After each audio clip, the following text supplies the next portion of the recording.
Assalamualaikum warahmatullahi wabarakatuh. Jadi kami di sini akan mengenalkan atau memaparkan materi mengenai rapid minor. Oke, next slide.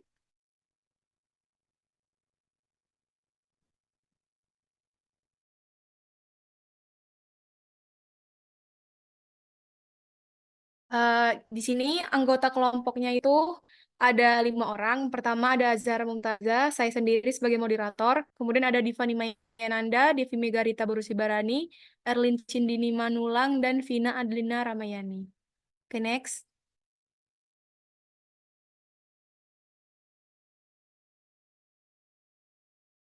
Oke, pembahasan pertama itu yaitu adalah apa itu rapid minor. Jadi, penjelasan ini akan saya bacakan. Nah, jadi rapid minor ini adalah sebuah perangkat lunak atau software yang sifatnya itu open source.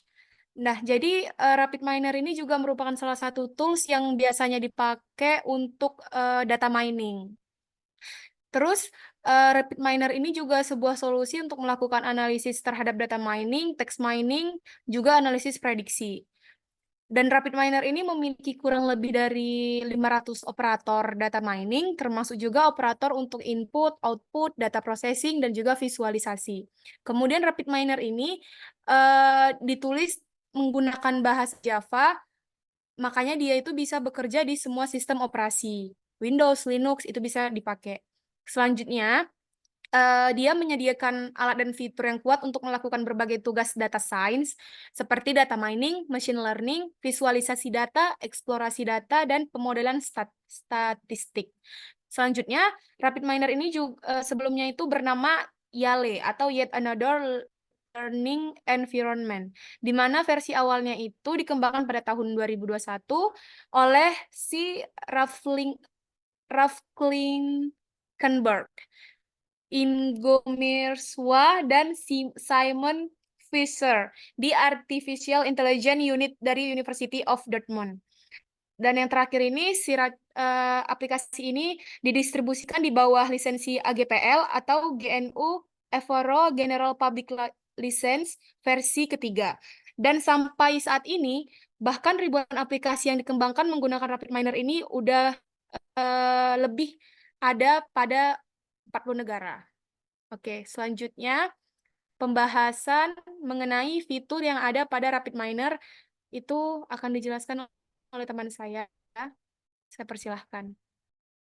Baiklah, di sini saya akan menjelaskan tentang fitur.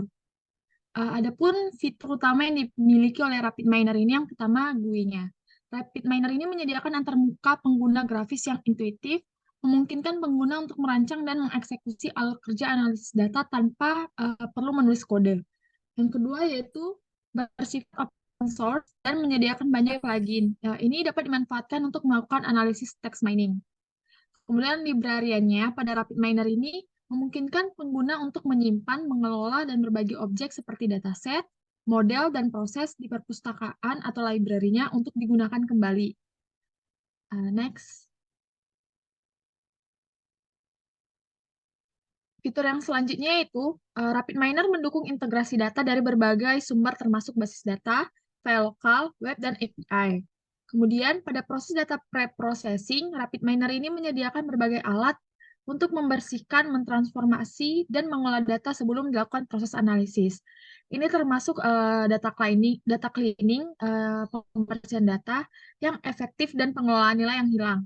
Kemudian, Rapid Miner ini memungkinkan pembangunan model prediktif dengan menggunakan berbagai algoritma termasuk regresi, klasifikasi, clustering, dan lainnya. Dan fitur utama yang terakhir, Rapid Miner ini mendukung analisis teks dan penambangan informasi dari data teks. Ini dapat digunakan untuk mengekstrak wawasan dari dokumen, tweet, atau sumber teks lainnya. Selanjutnya, untuk kelebihan akan dijelaskan oleh teman saya. Dipersilakan. Baik, saya akan menjelaskan mengenai kelebihan daripada Rapid Miner. Yang pertama, Rapid Miner merupakan freeware, sehingga tidak perlu mengeluarkan biaya lebih untuk instalasinya. Rapid Miner menggunakan bahasa pemrograman Java, sehingga dapat digunakan di berbagai sistem operasi. Yang ketiga, memungkinkan untuk eksperimen data dalam skala besar. Yang keempat, dapat menampilkan grafis yang canggih seperti diagram batang, 3D scatter plots, dan lainnya. Lalu yang terakhir, memiliki beberapa plugin sehingga dapat menggunakan berbagai teknik deskriptif dan prediksi dalam memberikan wawasan kepada pengguna sehingga dapat membuat keputusan yang paling baik. Selanjutnya, kekurangan RapidMiner akan dijelaskan oleh teman saya. Terima kasih. Baik, selanjutnya saya akan menjelaskan tentang kekurangan dari RapidMiner ini. Yang pertama adalah aplikasi yang kompleks. Jadi, RapidMiner ini memiliki aplikasi yang cukup kompleks, sehingga bagi pengguna awam perlu waktu untuk mempelajarinya. Yang kedua adalah versi berbayar. Kalau kita pengguna gratisan dari RapidMiner, akan ada fungsi-fungsi yang sangat terbatas dibandingkan dengan versi berbayar. Lalu yang ketiga ada keterbatasan skalabilitas. Jika kita menggunakannya dalam skalabilitas yang besar, maka RapidMiner akan mengalami keterbatasan, sehingga mengurangi user untuk penggunaan dengan skalabilitas yang besar. Lalu yang terakhir ada user interface. Jika dibandingkan dengan Orange, RapidMiner memiliki user interface yang lebih kurang kualitasnya. Mungkin itu saja. Selanjutnya akan dijelaskan oleh teman saya. Baik, terima kasih buat Tiffany. Saya akan menjelaskan bagaimana cara menggunakan si RapidMiner ini. Sebelumnya saya ingin nanya, ini teman-teman udah nengok di RapidMiner ya, aplikasi RapidMiner nih? Udah, Dep. Sudah. Oke, makasih. Jadi nanti sebelum pertama-tama kita masuk ke halaman ini, itu disuruh untuk melakukan pendaftaran dulu, di mana nanti kita masukkan email sama passwordnya kayak biasa. Dan setelah semuanya selesai, kita akan muncul di halaman seperti ini. Nah, misal di sini ada repository. Jadi langsung kita buat aja. Misalnya kita import data dari My Computer. Nah, di sini kita bisa pilih filenya jenis CSV atau PowerPoint atau Excel, sorry. Nah, di sini misalnya saya sudah siapkan ada file CSV-nya. Nah, di sini kita langsung next aja. Nah, di sini ada berbagai spesifikasi data formatnya. Yang pertama di sini tuh header row ini, jadi dia berfungsi nanti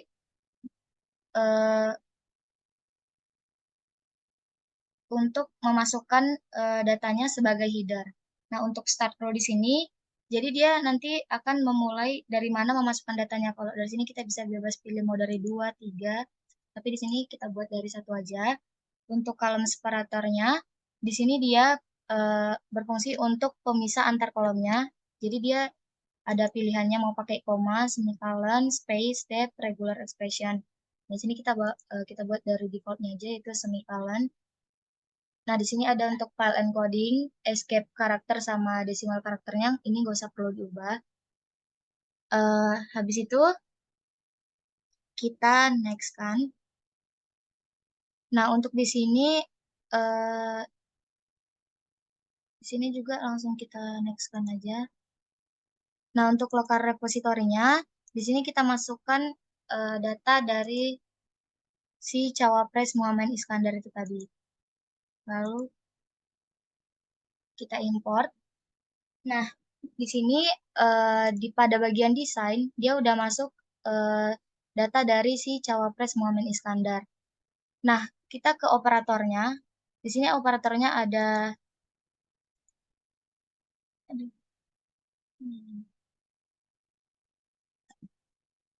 data akses.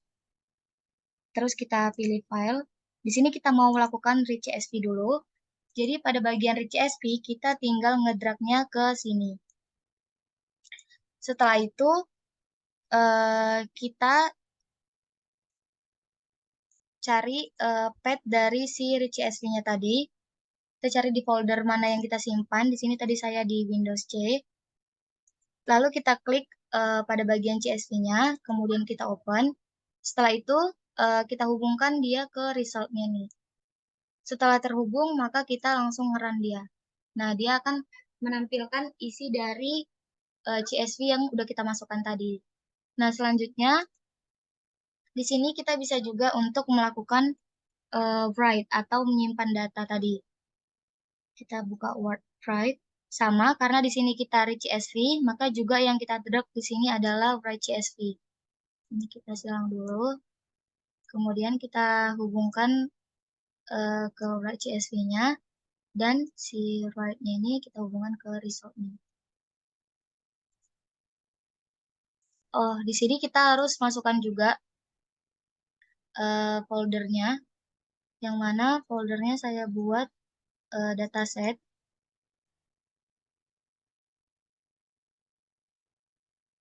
Nah, di sini sudah berhasil untuk kita hubungkan dan filenya sudah tersimpan di data yang ada di local repository kita. Nah, selain untuk nge-read dan nge-write juga, kita bisa nge-retrieve atau nge-storing pada si RapidMiner ini. Ini sebelumnya kita disable dulu, biar bisa kita pindahin. Nah, di sini yang pertama, kita drag si retrieve-nya. Retrieve ini sama halnya dengan read CSV tadi, yang mana retrieve ini akan mengambil data dari repository reminder itu sendiri. Nah, di sini kita coba untuk menghubungkan retrieve-nya ke result-nya. Di sini kita masukkan path-nya, yaitu dari sampel misalnya. Kita pilih data dan kita masukkan yang produk. Oke, setelah itu kita run. Nah, dia sudah berhasil untuk menampilin produk-produk apa aja. Kemudian yang terakhir ada store juga, sama halnya ini dengan si write CSV tadi. Jadi dia itu akan menyimpan data yang udah kita proses ke dalam local repositorinya si reminder. Coba kita tarik. Nah, ini kita silang aja. Kemudian di sini kita inputkan juga path-nya dari local repository. Terus kita masuk ke, bentar kita hubungin dulu.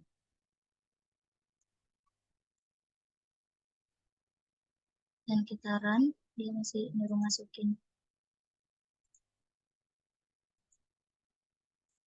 Ini masih.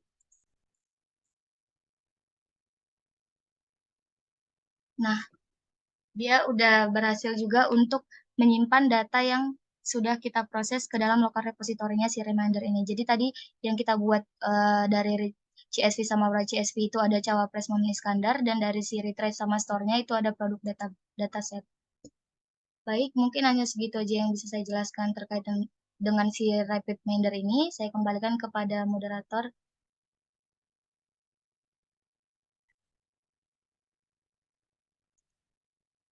Oke, terima kasih. Mungkin bisa next slide.